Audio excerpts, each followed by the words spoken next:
नमस्कार दोस्तों, भूतों की इस रहस्यमय दुनिया में आप सभी का स्वागत है। दोस्तों, क्रोध, गुस्सा, ये ऐसी चीजें हैं जो आदमी को गलत निर्णय लेने में मजबूर करता है। आज की कहानी से आपको यही समझ में आएगा कि गुस्से की वजह से कैसे एक लड़की को काफी भयानक अनुभव आया और इसी अनुभव की वजह से उस लड़की की जिंदगी बदल गई।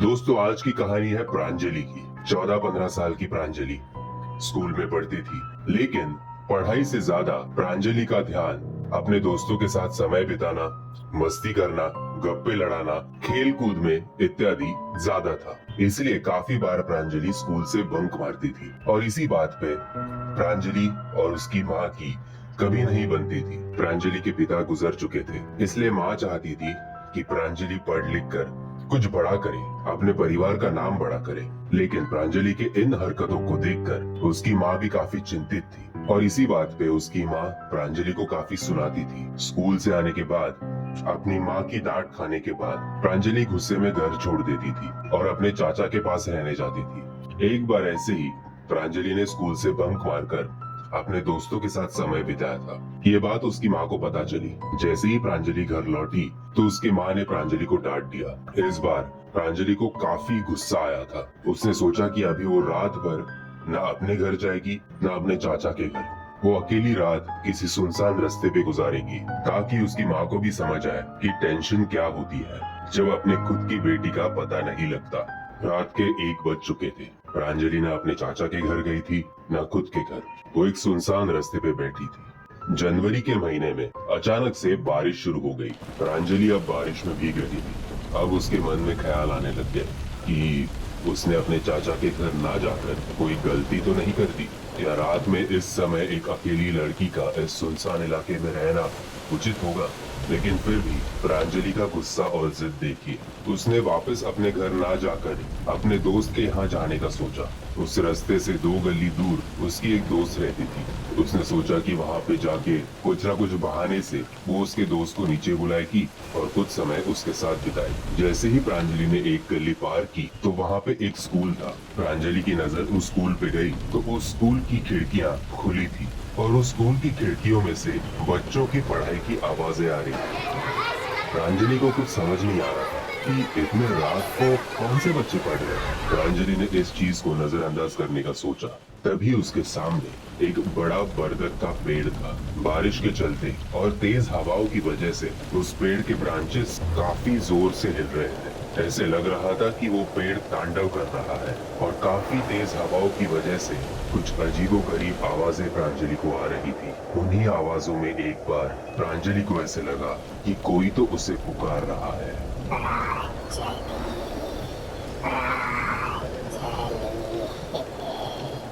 उसने पीछे मुड़कर देखा तो उसे दिखाई दिया कि काफी दूर उसकी माँ खड़ी है। उसकी माँ उसे देखकर अजीबोगरीब तरीके से हंस रही थी और कह रही थी,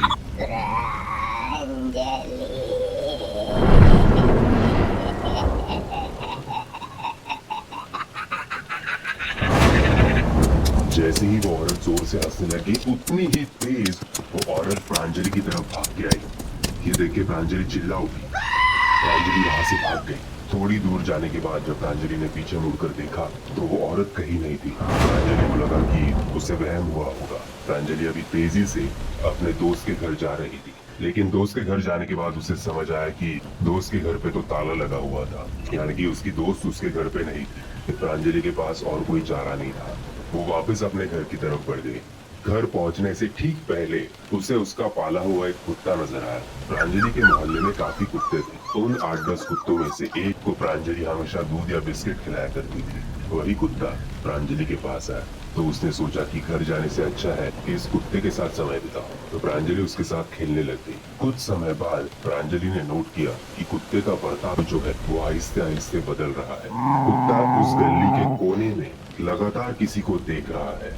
फिर वो कुत्ता प्रांजलि के सामने आकर खड़ा हो गया। कुत्ता उस गली के कोने में देखकर जोर जोर से भौंकने लग गया, मानो वो किसी को काटने के लिए ही दौड़ पड़ेगा। प्रांजलि ने उसको संभाल कर उस गली के कोने में देखा तो फिर उसे वो आवाज सुनाई दी।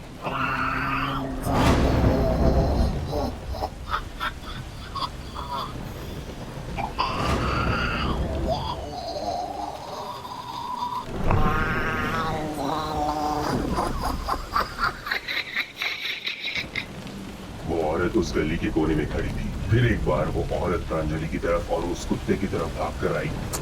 उसने उस कुत्ते को जोर से लात मारी। कुत्ता वहीं पे बेहोश हो गया और फिर उस औरत की नजरें प्रांजलि के ऊपर थी। उसने कहा,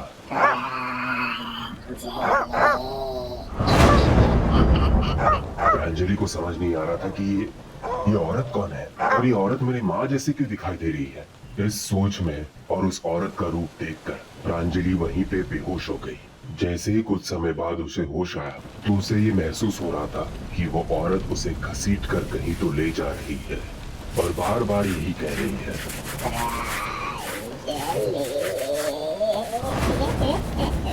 प्रांजलि की आंखें जैसे थोड़ी थोड़ी खुल रही थी तो उसे ये महसूस हुआ कि वो औरत और कहीं नहीं बल्कि उसके खुद के घर पे उसे ले जा रही है।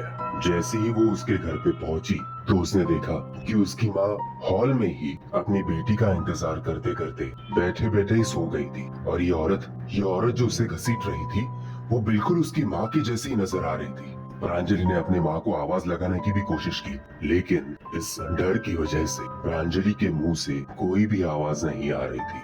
वो औरत प्रांजलि को अपने रूम में ले गई और उसे वहीं सुला दिया। अगले दिन सुबह जब प्रांजलि उठी तो उसे ये सारी की सारी चीजें याद थी। उसे लगा कि शायद उसने कोई बुरा सपना देखा होगा, लेकिन जैसे ही उसने अपना हाथ अपने कपड़ों के ऊपर घुमाया तो उसे समझ आया कि उसके कपड़े अभी भी गीले हैं, यानी कि प्रांजलि निश्चित तौर पर उस रात को बाहर गई थी। प्रांजलि ने खिड़की से झांक कर देखा तो वो कुत्ता अभी भी जख्मी हालात में रास्ते पे पड़ा हुआ उसे नजर आया। ये सारी चीजें देखकर वो और भी डर गई। वो अपने माँ के पास गई। अपनी माँ को उसने जोर से गले लगाया और उसने अपनी माँ से ये कहा कि वो गुस्से में आकर फिर ऐसी हरकत कभी नहीं करेगी।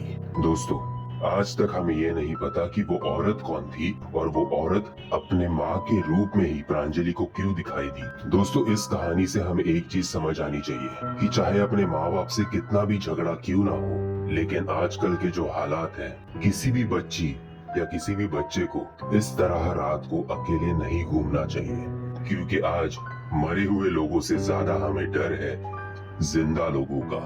और ऐसे नहीं हो सकता कि ये औरत हमेशा हमें बचा पाएगी। तो इसीलिए अपने गुस्से को काबू में रखकर जो भी करना वो सोच समझ के करना। धन्यवाद।